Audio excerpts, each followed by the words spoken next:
NBC27 Digital Now Center. This is Beyond the Forecast with your most accurate local meteorologists.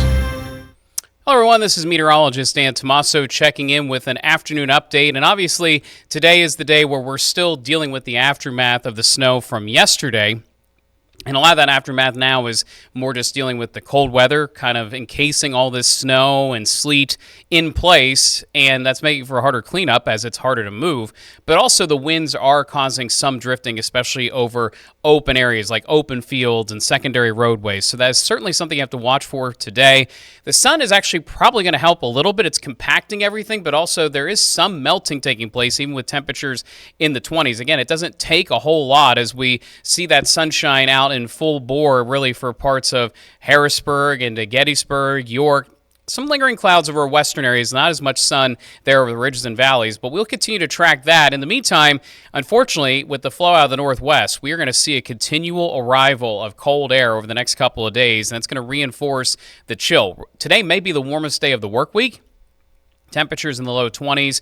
The winds, though, are the issue. 10, 20, now even 30 miles per hour. These are average winds, not wind gusts. So it makes it feel a lot colder. And again, that's what really causes the drifting to take place. So the winds do not really relax much until later tonight.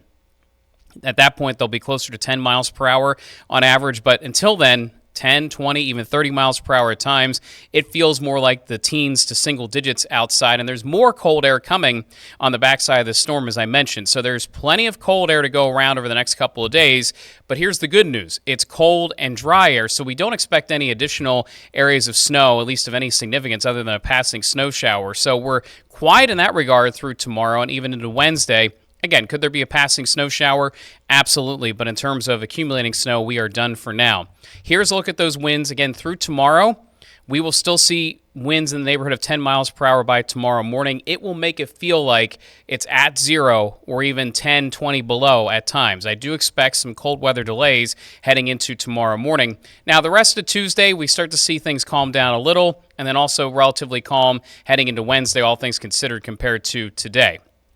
Now, the part of the forecast that's got a lot of people talking, I would use a lot of caution believing that there is going to be, for sure, a nor'easter coming for this upcoming weekend. I think what really got everyone's attention is seeing the model guidance do this, that there is at least a coastal storm forming during the day Saturday into Sunday. However, let me back up one more time. Let's go back to that. The positioning of this may be too far to our east, and there is some new model guidance here this afternoon that suggests more of the center of low pressure being located here where there's rain. If it locates too far east and doesn't hug the coast, it will tend to do this.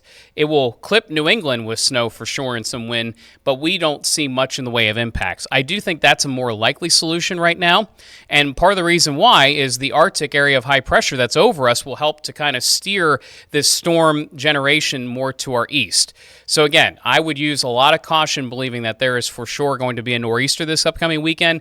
I think more often than not, these things tend to be a little bit too far to our east, and especially in this circumstance with so much cold air in place, I think that will be the case. Maybe I'm proved wrong over the next couple of days. We'll be keeping an eye on it. Regardless, after that storm threat, at least temperatures start to come up to more seasonable levels, temperatures in the 30s versus the teens and 20s. So there's a light at the end of the tunnel. However, next 7 days through Friday, temperatures in the teens, lows overnight near zero, air temperatures likely in negative territory for Thursday morning, Friday morning, but I really wouldn't be surprised Tuesday morning or Wednesday morning, some areas are at or below zero in terms of air temperature. Tonight might be the exception to that just because there is enough wind that we won't see a free fall of temperatures, but adding in the wind, it is going to feel like it's below zero tomorrow morning. So find a way to stay warm.